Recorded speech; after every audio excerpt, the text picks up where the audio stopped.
In 1926, 22-year-old doctoral student J. Robert Oppenheimer grapples with anxiety and homesickness while studying experimental physics under Patrick Blackett at the Cavendish Laboratory in the University of Cambridge. Upset with Blackett's attitude, Oppenheimer leaves him a poisoned apple but later retrieves it. Visiting scientist Niels Bohr advises Oppenheimer to study theoretical physics at the University of Göttingen instead. Oppenheimer completes his PhD there and meets fellow scientist Isidor Rabi. They later meet theoretical physicist Werner Heisenberg in Switzerland. Wanting to expand quantum physics research in the United States, Oppenheimer begins teaching at the University of California, Berkeley, and at the California Institute of Technology. He marries Kitty Puning, a biologist and ex-communist, and has an intermittent affair with Jean Tatlock, a troubled communist who later dies by suicide. When nuclear fission is discovered in 1938, Oppenheimer realizes it could be weaponized. In 1942, during World War II, U.S. Army Colonel Leslie Groves, director of the Manhattan Project, recruits Oppenheimer as director of the Los Alamos Laboratory, where an atomic bomb is to be developed. Oppenheimer fears the German nuclear research program, LED by Heisenberg, might yield a fission bomb for the Nazis. He assembles a team consisting of Rabi, Hans Bethe, and Edward Teller at the Los Alamos Laboratory, and also collaborates with scientists Enrico Fermi and David Hill at the University of Chicago.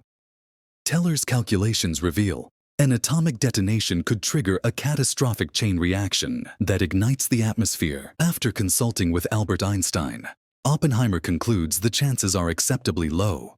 Teller attempts to leave the project after his proposal to construct a hydrogen bomb is rejected. But Oppenheimer convinces him to stay. After Germany's surrender in 1945, some project scientists question the bomb's relevance. Oppenheimer believes it would end the ongoing Pacific War and save Allied lives. The Trinity test is successful, and President Harry S. Truman orders the atomic bombings of Hiroshima and Nagasaki, resulting in Japan's surrender. Though publicly praised, Oppenheimer is haunted by the mass destruction and fatalities. After Oppenheimer expresses his personal guilt to Truman, the president berates Oppenheimer and dismisses his urging to cease further atomic development. As an advisor to the United States Atomic Energy Commission, Oppenheimer's stance generates controversy, while Teller's hydrogen bomb receives renewed interest. Amidst the burgeoning Cold War, Atomic Energy Commission Chairman Louis Strauss resents Oppenheimer for publicly dismissing Strauss's concerns about exporting radioisotopes and for recommending negotiations with the Soviet Union.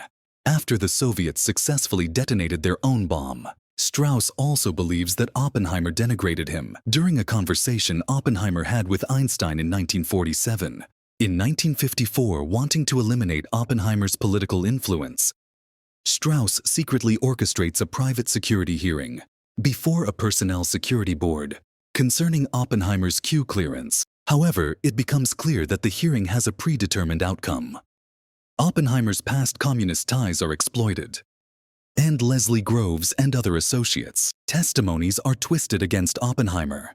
Edward Teller testifies that he lacks confidence in Oppenheimer and recommends revoking his security clearance. The board revokes Oppenheimer's clearance, damaging Oppenheimer's public image and limiting his influence on nuclear policy. In 1959, during Strauss's Senate confirmation hearing for security of commerce, David Hill testifies about Strauss's personal motives in engineering Oppenheimer's downfall, resulting in Strauss's nomination being voted down. In 1963, President Lyndon B.